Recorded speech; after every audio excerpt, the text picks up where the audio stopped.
ईसाइयों का है, वो सबका है। ऐसा कोई है ही नहीं जो बिना सत्य के एक उंगली भी हिला सके। तो क्या है वो सत्य, उसको आज जानेंगे, उसको आज समझेंगे। तो सबसे पहले जानते हैं असत्य क्या है, झूठ क्या है। गीता में क्या बोला गया कि हे अर्जुन, इस दुनिया में दो प्रकार के तत्व हैं, एक असत्य है और एक सत्य है। असत्य क्या है? हे अर्जुन, ये जितने भी शरीर दिखाई दे रहे हैं ये सब असत्य हैं।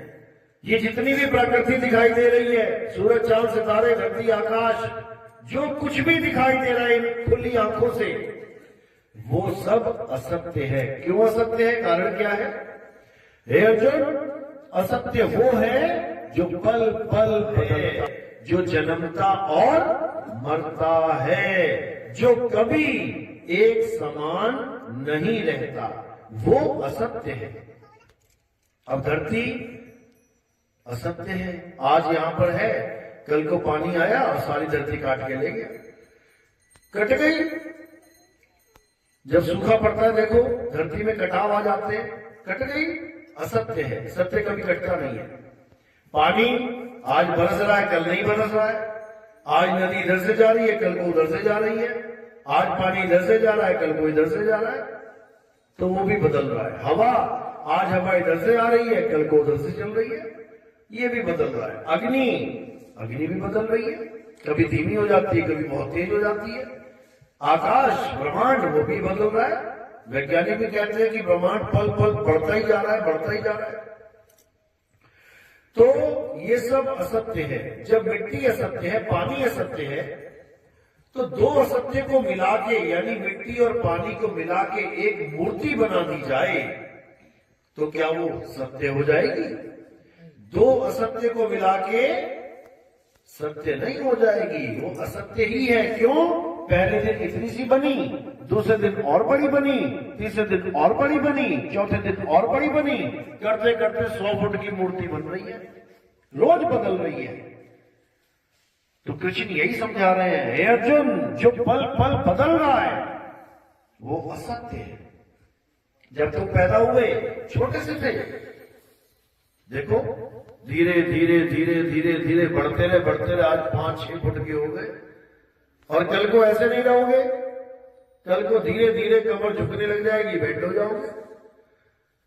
धीरे धीरे काले बाल सफेद हो जाएंगे, मुंह में दांत है गिर जाएंगे, हर चीज बदलने लग जाएगी। इसलिए ये असत्य है। और केवल हमारा ही शरीर नहीं, राम जी का शरीर, हनुमान जी का शरीर, सबका शरीर, राम जी का, शंकर जी का, कृष्ण जी का, सब छोटे छोटे थे। देखो बड़े होते गए बदल रहे। छोटे से थे राम जी, गुरु जी के पास गए, जंगल में सीखने विद्या, वहीं सीता से स्वयंवर में जीत के ले आए। देखो छोटे से गए थे और शादी करके ले आए बड़े होके। बदल रहे हैं, हर चीज बदल रही है। कोई ऐसी चीज है ही नहीं जो बदल रही है, क्योंकि ये संसार का नियम ही बदलाव है। प्रकृति का नियम बदलाव है। आज यहां पर इतने सारे लोग बैठे, कल देखना यहां खाली होगा, बिल्कुल बदलाव है। आज कोई तीर्थ में मेला लगा है, दुनिया भर के लोग खूब चमाचम, खूब डीजे बज रहा है, खूब नाच रहे हैं, प्रोग्राम खत्म हो गया, सुनसान हो गया। तो ये सब होता ही आएगा, ये बदलाव है। बदलाव में ही असत्य है। और सत्य क्या है? हे अर्जुन, सत्य केवल एक है जो कभी बदलता नहीं है, वो कभी जन्मता और मरता भी नहीं है, उसका कभी जन्म और मरण होता ही नहीं है। ना तो उसे शस्त्र काट सकता है, ना अग्नि जला सकती है, ना वायु सुखा सकती है, ना जल भिगो सकता है। सत्य का कभी भी बाल बांका नहीं हो सकता। तो क्या है सत्य? कुछ याद आया सुन के? क्या है जिसे अग्नि जला नहीं सकती, वायु सुखा नहीं सकती, जल भिगो नहीं सकता? आत्मा। सबने सुना है, किसने नहीं सुना ये नाम कभी? सबने सुना है आत्मा नाम? हाथ खड़े करो जरा, जिस जिसने सुना है वो करना।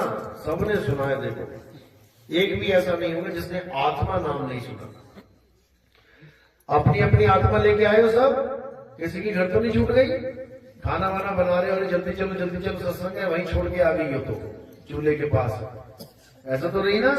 सब अपनी अपनी आत्मा लेके आए ना? जल्दबाजी में पता लगा टीवी देख रहे थे, वहां टीवी के पास पड़ी रहेगी, तुम जल्दी से भागा इधर। सब अपनी अपनी आत्मा लेके आए हो, ऐसा कोई भी नहीं है जो अपनी आत्मा कहीं छोड़ के आ गया हो। सब अपनी अपनी आत्मा लेके आए हो, जैसे सब अपने अपनी चप्पल लेके आए हो, सब अपने अपने जूते लेके आए हो, अपने अपने मोबाइल लेके आए हो। अभी सबकी चप्पलें यहां रख दें और बोला जाए अपनी अपनी चप्पल उठा लो, सब उठा लेंगे। अपनी अपनी की पहचान है। अभी सबके मोबाइल रख दिए जाए, ले ले भैया अपना मोबाइल, सब अपना अपना लेके चले जाएंगे, क्योंकि सब लोग उन चीजों को जानते हैं जो वो साथ में लेके घूमते हैं। अब घूमते तो बेटा आत्मा को भी लेके हो, ऐसी कोई जगह नहीं है जहां आत्मा को लेके नहीं घूमते। लेकिन अभी तुमसे पूछा जाए आत्मा होती कैसी है? आत्मा काली है, गोरी है, लंबी है, मोटी है, छोटी है, नाटी है, गोल है, चकोर है, कैसी है? ठंडी है, गर्म है, ऊंची है, नीची है? कोई जवाब नहीं दे पाएगा। किसने अपनी आत्मा को जाना है? हाथ खड़ा करना।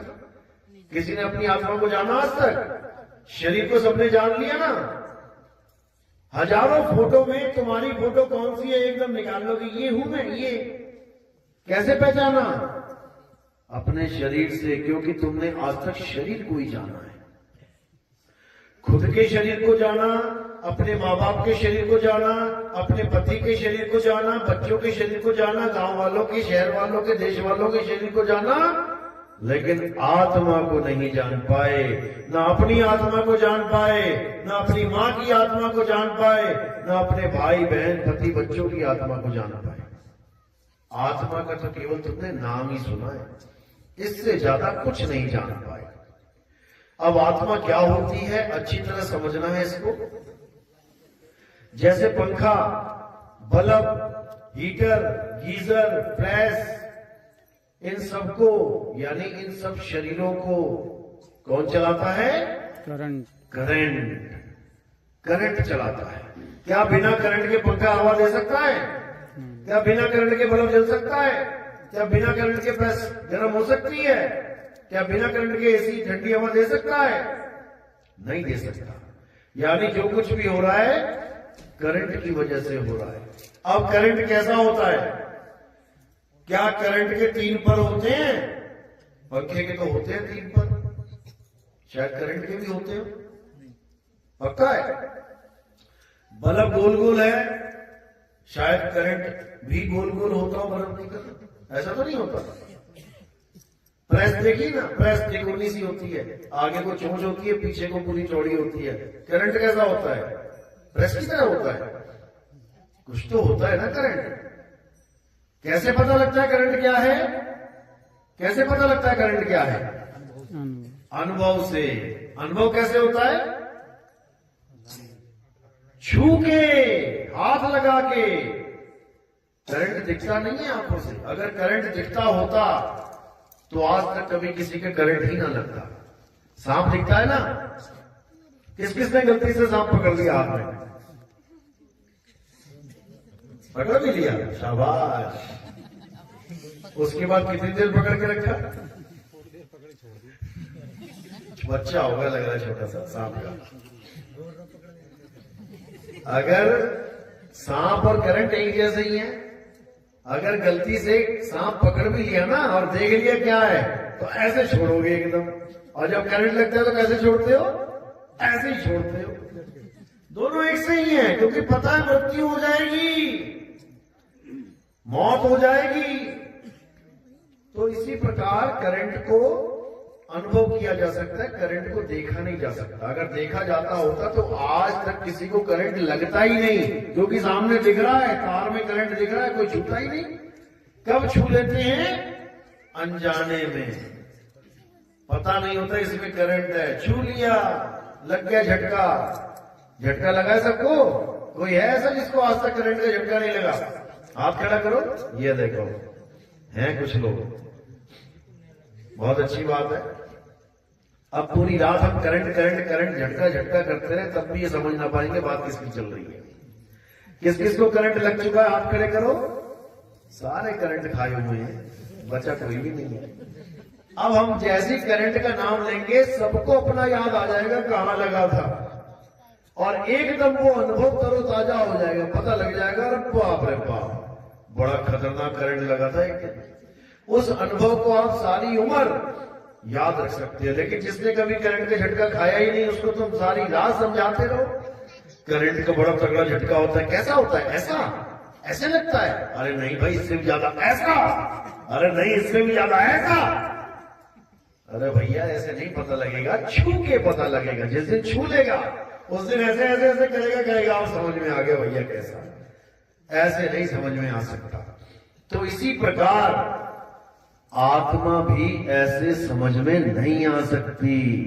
मैं सारी रात चिल्लाता रहूं आत्मा आत्मा आत्मा, तुम सुन तो लोगे लेकिन तुम्हें समझ में नहीं आएगा ये आत्मा क्या होती है। आत्मा करंट का बाप है। करंट केवल मशीन चलाता है, मुर्दे को चला सकता है क्या? कोई आदमी मर जाए तो उसके स्विच लगा दो नाक में, शायद चल पड़े, चल जाएगा क्या? करंट भी आ गया तब भी नहीं चल पाया। तो सोचो एक आत्मा कैसे चला रही है इसको। ये सारी बॉडी, ये शरीर मिट्टी का, आत्मा चला रही है। सोचो कितना जबरदस्त झटका दे रही होगी ये बॉडी को, जो मुर्दे को जिंदा कर रखा है। मुर्दा है ये शरीर। किसको लगता है शरीर जिंदा है? किसको लगता है कार जिंदा है? कार जिंदा है कि मुर्दा? कार जिंदा होती है कि मुर्दा? मुर्दा। तुमसे 1000 गुना तेज भाग रही है। तुम 20 की स्पीड में भागते हो, वो 220 में भाग रही है। मुर्दा भाग रहा है। मतलब देखने में लग रहा है कि वो जिंदा है, क्यों? खूब जा रही है उड़ती हुई, धुआं उड़ाती हुई, खा भी रही है निकाल भी रही है, पेट्रोल खा भी रही है, धुआं निकाल भी रही है, भागती चली जा रही है। अब चलती चली जा रही है, इसलिए अगर कोई उसको कहने लग जाए कि कार तो जिंदा होती है, मैंने देखी है चलती हुई, मैं देखता हूं वो चलती हुई, जिंदा होती है वो, तो क्या जिंदा हो गई? वो नहीं हुई। इसी प्रकार हम रोज देखते हैं शरीरों को चलते हुए, हम रोज देखते हैं शरीरों को खाते हुए पीते हुए, हम रोज देखते हैं शरीरों को भागते हुए नहाते हुए धोते हुए। तो केवल चल रहे हैं, खा रहे हैं, पी रहे हैं कार की तरह, तो क्या वो जिंदा हो गया? नहीं हुआ। शरीर जिंदा नहीं है, शरीर को जिंदा किया गया है। कार चलती नहीं है, कार को चलाया गया है। इसको समझ लेना है बस अच्छी तरह। कार किससे बन रही है? लोहे से, रबड़ से, प्लास्टिक से। बस 3 ही चीजें होती है कार में, और एक हवा भर दो, सारा सिस्टम वही है, पेट्रोल डाल दो। इसी प्रकार ये शरीर किससे बना है? 5 तत्वों से। आकाश, अग्नि, वायु, पृथ्वी और जल। इन 5 तत्वों में से जिंदा कौन है? जिसको तुम मिलने जाते कहते हो और कैसी हो हवा बहन? हाँ बहुत अच्छी हो। कितनी स्पीड से चल रही हो? आज तो 40 से चल रही हो। ऐसा तो नहीं हुआ कभी? तालाब में जाते हो और पानी भैया कैसे हो? आज कितना तापमान है? आज तो मैं 30 डिग्री सेंटीग्रेड हूं। ऐसा तो नहीं होता कभी। यानी तुम कितना ही 5 तत्वों के आगे बोलते रहो, वो कभी पलट के जवाब नहीं देगा। लेकिन 5 तत्व तो ये भी है, 5 तत्वों का ये शरीर है। कैसे पलट पलट के जवाब दे रहा? फटाफट तुम बोल तो सही। 1 गाली दे 4 देगा, 10 गाली दे 100 देगा, 1 घूसा मार 20 मारेगा। ये मुर्दा, जिसको हम मुर्दा कह रहे हैं, खूब गालियां दे रहा है, खूब लड़ रहा है, झगड़ रहा है, खूब नाच रहा है। किसकी वजह से? कौन है जो इसको सारी ताकत दे रहा है? आत्मा। अब आत्मा और शरीर, ये 2 चीजें हो गई। आत्मा और शरीर, शरीर यानी 5 तत्व। अब हम 5 तत्व तो है नहीं, ये तो हमें पक्का पता है। ना मैं हवा, ना मैं पानी, ना मैं अग्नि, ना मैं धरती, ना मैं आकाश। तो फिर मैं क्या हूं? 2 ही चीजें हैं, शरीर या आत्मा। तो मैं क्या हूं? आत्मा। आत्मा। और आत्मा क्या होती है? अविनाशी, अजर, अमर। यानी शरीर के मारे जाने पर भी आत्मा कभी नहीं मरती। अगर शरीर के मर जाने पे आत्मा मर जाए तो स्वर्ग और नरक कौन जाए? फिर कार्ड में क्यों लिखवाते हो कि पिताजी का स्वर्गवास हो गया? क्या मतलब होता है स्वर्गवास का? स्वर्ग में वास, यानी पिताजी पहले गांव की झोपड़ी में रहते थे, इधर टूटी फूटी झोपड़ी थी, अब मर के चले गए स्वर्ग में, राजा इंद्र के साथ बैठेंगे सिंहासन पे। अब यानी उनका प्रमोशन हो गया। अब वो टूटी हुई झोपड़ी में नहीं, अब राजा बन के बैठे हुए हैं स्वर्ग में। तो शरीर की मौत हो गई और पिताजी कहां चले गए? स्वर्ग में। तुम्हारा कौन? शरीर। और लिखा क्या है कार्ड पे? मेरे पिताजी की मृत्यु हो गई, पिताजी चले गए स्वर्ग में, उनको मार दिया तुमने, और जो मरा उसका कोई जिक्र नहीं किया तुमने। शरीर मरा, शरीर को जला दिया, उसका तो कोई जिक्र नहीं किया। और पिताजी जो स्वर्ग चले गए उनको बेचारे को मार दिया तुमने। मेरे पिताजी मर गए, पापा मर गए, मम्मी मर गई, चाचा मर गया, दादी मर गई। जब मरी गए तो फिर स्वर्ग कौन गया? अभी पापा चले जाए तुम्हारी दिल्ली, तुम क्या कहोगे? पापा मर गए। मम्मी चली जाए कहीं जयपुर शादी में, मम्मी मर गई। क्यों? ऐसा तो कभी नहीं कहोगे। ऐसा बोलोगे मम्मी यहां थी, चली गई जयपुर, पापा यहां रहते थे, अब चले गए दिल्ली, पता नहीं कब आएंगे। उनको नहीं मारोगे। लेकिन इस दुनिया को छोड़ के कोई चला जाए स्वर्ग में रहने, तो उसको तुम मार देते हो। कोई नहीं मरता। ये जन्मना मरना आत्मा का काम है ही नहीं। तुम, तुम्हारे माँ बाप, तुम्हारे भाई बहन, तुम्हारे बच्चे शरीर नहीं है। शरीर तो उन्होंने धारण किया हुआ है। देखो कपड़े धारण कर रखे हैं। अब यहां देखो लाल, पीली, हरी, गुलाबी, नीली, ये तो कपड़े हैं। कोई कहे मेरी बहू नीली वाली पीली है, मेरी बहू तो हरी है। अरे भाई वो कपड़े हैं नीले, पीले, हरे, गुलाबी। बहू थोड़ी नहीं नीली पीली है, बहू तो कपड़ों से भिन्न है। चलो माना यहां भी चमड़ी है, कोई काली है, कोई पीली है, कोई सफेद है, पर ये भी बहू नहीं है, ये भी बहू के कपड़े ही हैं। बहू कौन है? आत्मा। आत्मा। तभी तो बहू शरीर छोड़ के जाएगी। मेरी बहू शरीर छोड़ के चली गई। शरीर छोड़ के चली गई यानी शरीर से तो कुछ अलग थी ना वो, तभी तो शरीर छोड़ के गई है। लेकिन लोगों को समझ में नहीं आता। लोग सोचते हैं हमारे रिश्तेदार मर गए, मर गए, मर गए। कोई नहीं मरता। इस दुनिया में कोई मरता ही नहीं है, क्योंकि सब अजर अमर अविनाशी है। और गाते भी हैं ईश्वर अंश जीव अविनाशी। अविनाशी। अब जीव को अविनाशी भी बोल रहे हैं, और उसके बाद मरता हुआ भी बता दे रहे हैं कि मर गया। जीव कभी नहीं मरता। जीव सोई जो जुग जुग जीवे, उत्पत परलय माही, देह धरे भर में 84, निर्भय कबहू नाही। जीव कभी नहीं मरता, वो अजर अमर अविनाशी है। स्वर्ग नरक भोगता है, बड़े बड़े जाता है लोकों में, ऊंचे ऊंचे लोकों में, फिर पतन हो जाता है, नीचे जाता है, फिर ऊपर नीचे, ऊपर नीचे, ऊपर नीचे, चलते ही रहता है काम। फंस चुका है बेचारा इस भव सागर में। अब निकलने का एक ही रास्ता है। क्या रास्ता है? आत्मज्ञान, और कोई रास्ता नहीं। कोई कहे कि मंत्र जप के मुक्ति मिल जाएगी, नहीं मिलेगी। कि सारे मंत्र जपने लग जाओ, ओम कलियम हरियम शरियम सोम सत्यम, राम राम राम, अल्लाह अल्लाह, वाहिगुरु वाहिगुरु, हरे कृष्ण हरे राम, कुछ भी जप लो, मुक्ति मिलेगी नहीं। क्योंकि नाम है जप में, नाम है तप में, ना एकांत निवास में। और मुंह को कहां ढूंढे रे बंदे, मैं तो तेरे पास में। पास में। अब वो मेरे पास में है तो सतलोक में कौन है? 16 शंख योजन दूर सतलोक, उसमें कौन बैठा है भाई? जब वो मेरे पास है, यानी दो परमात्मा है, एक मेरे पास में है और एक मुझसे दूर है। दो परमात्मा है क्या? भाई रे दो जगदीश कहां से आया, कहो कौन बौराया। यानी कौन पागल हो गया जो कह रहा है एक परमात्मा पास है और एक सतलोक में बैठा है? फिर सतलोक में भी नहीं बैठा। सतलोक जाने के बाद तुम्हें एक ड्रामा और दिखाया जाएगा। अब हमने आगे जाना है, कहां? अलग लोक में। वहां कौन है? वहां अलग पुरुष है। अच्छा चलो चलते हैं। अलग लोक ले जाने के बाद फिर ड्रामा चालू। अब क्या करना है? अब और आगे चलना है। कहां?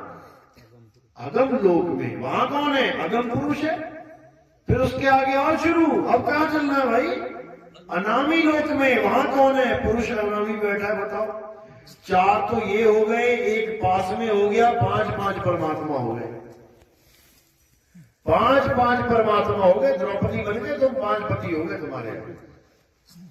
और सारी वाणियां सब क्या कह रहे हैं? परमात्मा एक है। तो एक कहां है? एक कहां रहा फिर? सतपुरुष अलग, अलग पुरुष अलग, अगम पुरुष अलग, अनामी पुरुष अलग, और जो तुम्हारे अंदर है वो अलग। घट घट मेरा साइया सोनी सेज न कोई, और बलिहारी वा घट की जिस घट प्रगट होए। कहते बलिहार जाते हैं सबके पास, लेकिन जहां प्रगट हो जाता है वहां बलिहार जाते हैं। ज्यों तिल माही तेल है और ज्यों चकमक में आग, तेरा साईं तुझ में है, जाग सके तो जाग। अब मेरा साईं मुझ में है तो सतलोक में कौन है भाई? तो स्वर्ग में कौन है? तो गोलोक में, शिवलोक में, ब्रह्मलोक में कौन है? जब मेरा साईं मुझ में है तो असल में वो हमारे अंदर ही है। लेकिन अंदर का मतलब ये नहीं कि वो हमारी काया में है, हमारे शरीर में भी नहीं है वो। अगर परमात्मा हमारे शरीर में होता तो ये शरीर कभी मरता ही ना। परमात्मा शरीर में नहीं है। कौन है शरीर में? जीवात्मा। जीवात्मा है शरीर में। परमात्मा एक है और जीवात्मा अनेक है, अनंत है, गिन नहीं पाओगे। इसी को बोला जग में जीव अनंत, न जाने पीव को, और बहुत कहा समझाए 84 के जीव को। बार बार समझाता रहा, इतना समझाया, लेकिन ये ना समझ पाया। ये बेचारा धक्के ही खाता रहा। अब करना क्या है? अब मालिक को पहचानना है। कैसे पहचानेंगे? गुरु के ज्ञान के द्वारा।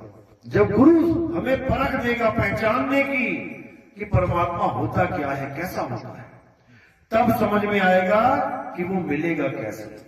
सबसे पहले गुरु क्या करता है? तुम्हारे जीवन से जो भी असत्य है उसको दूर कर देता है। क्या क्या असत्य बताया था? हवा, पानी, मिट्टी, अग्नि, धरती, आकाश सब असत्य है। तो मिट्टी से बना के ईंटें, ईंटों से बना के मंदिर, मस्जिद, गुरुद्वारे, ये सत्य है कि असत्य है? असत्य है। क्यों? इंसान ने बनाया, थोड़े दिनों के बाद पता लगा लेंटर गिर गया, भूकंप आया, दीवारें गिर गई, टूट गया। असत्य है। मूर्ति बनाई इंसानों ने, सत्य है कि असत्य है? असत्य है। मूर्ति भी टूट जाएगी। भले तुम कितनी लाखों की मूर्ति ले आओ, मंदिर में रखते रखते एकदम गिर जाए और उसकी उंगली टूट जाए, और रखोगे क्या? अब क्या हो गया उसको? भगवान की उंगली टूट गई तो फेविकॉल से लगा दो? नहीं लगाओगे। क्या करोगे? लाखों की मूर्ति होगी, चल भाई बाहर। और अपने बच्चे का हाथ कट गया तो क्या? चल बच्चे बाहर। उसको नहीं। वो क्यों? वो तो बच्चा है, वो तो भगवान है। भगवान को फेंक सकता हूं, बच्चे को नहीं फेंक सकता। समझे? भगवान की उंगली टूटी, उंगली भी नहीं, उंगली का नाखून टूटा, चल बाहर। बच्चे की उंगली छोड़, हाथ कट गया, चल अंदर। ये है हाल हमारा, और हमें चाहिए भगवान। तो ये सब अज्ञान है।